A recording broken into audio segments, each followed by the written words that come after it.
This is Me Before Mom, the podcast that helps moms stay connected to themselves while doing the most important job they'll ever have. And I'm your host, Bert Anderson. Hey guys, it's Bert. So I want to preface this by saying that today we are going to be talking specifically about depression. I'm going to be sharing with you my story with depression and what it feels like to me. So if at any point you're listening to this and it is making you feel certain things, uncomfortable or whatever, I want you to know that you can totally turn this off, come back to it at another time if you want to, or, never listen to it again. Again, this show is meant to encourage you and to help you. And so that is what's coming up. But when I was diagnosed with postpartum depression back in 2009, I promised myself that no matter what happened, I was going to try to give a voice to this often shameful and silent disease. I'm a pretty open person. I don't take myself too seriously. And because of that, I'm willing to put myself out there to anyone who will listen to me. But this, I have to be honest, this is not an easy thing to talk about with you guys. It's not easy to admit your shortcomings. It's not easy for anybody to admit their shortcomings. And depression is something that we as a society like to keep private and behind closed doors. And that hush-hush attitude is what gives depression its stigma of shame. And to be honest, I'm ashamed that I struggle with depression. I'm embarrassed of my thoughts when I'm depressed and my behavior when I'm going through a depressive state. And unfortunately, those whom are closest to me suffer right along with me. I should let you know I'm currently in a very healthy place. And because of that, I can tell you about what depression feels like for me. Plus, it helps me to verbalize how complicated things became in my mind. So I anticipated that the added stress of having more children during my husband's busiest season of work, that it could cause my depression to spike. I typically try to see my doctor at the beginning of this busy season so I can discuss everything. I thought I had a plan, and looking back, my plan was to just bear down and get through this period of time in my life. It wasn't a good idea. Sure, I functioned in the day-to-day routines. Everybody was fed, and everybody slept, and I was somewhat doing laundry and housework. But as the end got closer in sight, the more my husband was away from home. The more he worked, the farther away I slipped from reality. You see, the mind can be a dangerous place for someone whose neurotransmitters aren't working properly. When a normal functioning brain encounters a feeling of sadness or anxiety, the chemical reaction moves on over to the reasoning side of the brain. From there, that chemical reaction is dispersed and should be regulated. And that, my friends, is where a depressed brain is different from a normal working brain. A normal working brain does regulate those emotions, whereas a depressed brain doesn't. Enough of the science talk. Although it's very fascinating. And if you want more information, you can see our show notes because we have a lot of excellent resources for you. Back to me though. I was not feeling all the feels. Out of touch and blank, hopeless and apathetic. That's how I felt from the first week that my depression set on until about 6 weeks later when a loved one mentioned something to me. The depression started out slowly, losing my temper here and there, getting frustrated with my husband and his choice of career. Then I felt guilty for feeling so badly about my life. Other women really did have it worse than I do, so why was I so sad? That feeling of helplessness and hopelessness, it continued to build and build and build until everything came to a head over something stupid. The incident was childish, really. My thinking was so far from reasonable, I don't even recognize the person that I was. I was acting like a teenager, saying and doing pretty much everything without thinking ahead. Sure, those closest to me tried to talk me down, give me a little bit of reality, but I just kept getting sucked in deeper and deeper into my thoughts. It felt like I was being held prisoner in my own mind, but I didn't even realize it.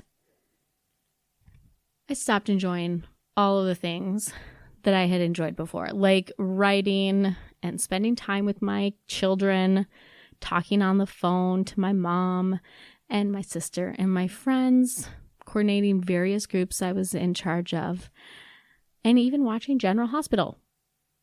I hated my life. There was nothing stopping me from that thought. I got up every morning and hoped that this dark feeling would disappear, and it just didn't. I didn't know what to do because it all felt so real. I honestly thought that my life had gone from a wonderful one to a very dark and lonely place overnight. That's the problem with depression. When you're in the thick of it, you cannot see it. At least I can't see it.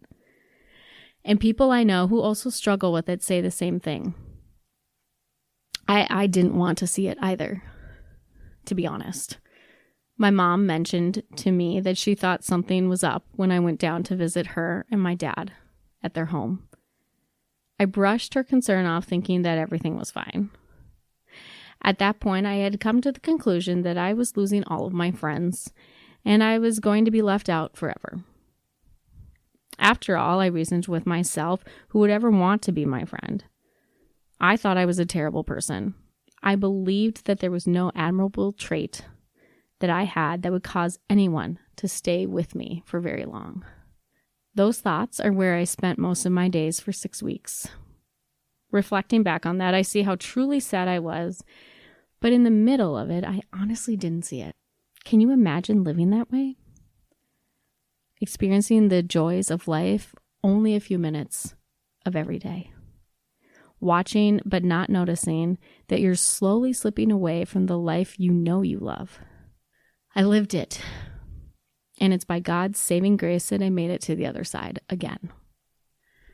So what did I do? Good question. I scheduled an appointment with my doctor. We talked about the medication that I was on and adjusting it a little bit. And then I also talked with my friends and my family. My parents actually came up and helped alleviate a little bit of stress for me by being extra hands around the house. And I also decided, after talking with a friend who struggles with depression, that I was going to implement something called a depression toolbox. So in my depression toolbox, I'm going to put things in place that will help snap me out of whatever dark place I'm feeling that day. For me, it could be working out in the morning. That's a big thing for me. The natural endorphins make me feel just better about life. Another thing is talking to friends on the phone. Having those tools in place so that I can naturally try to get myself out of a bad place before it becomes worse. We'll talk more about that later, though, because I have a whole list of things I can tell you. But when I've gone through every tool in my toolbox and I'm still feeling sad, I'm going to call this specific friend and talk to her because I know that she understands me and how I'm feeling. So I'm also going to look into buying a SAD light or seasonal affective disorder light. Vitamin D is an awesome vitamin for warding off depression. And it's unfortunate that my husband's busy season is during the winter months here in Minnesota. The sun's rarely out, and if it is, it's often too cold and windy. I do not like the cold at all. If you aren't sure whether or not you're struggling with depression, please seek out help. Any feelings of sadness, hopelessness, anxiety, anger, or loneliness that persist, that's the key, for more than a few days or even a week could be a sign of depression.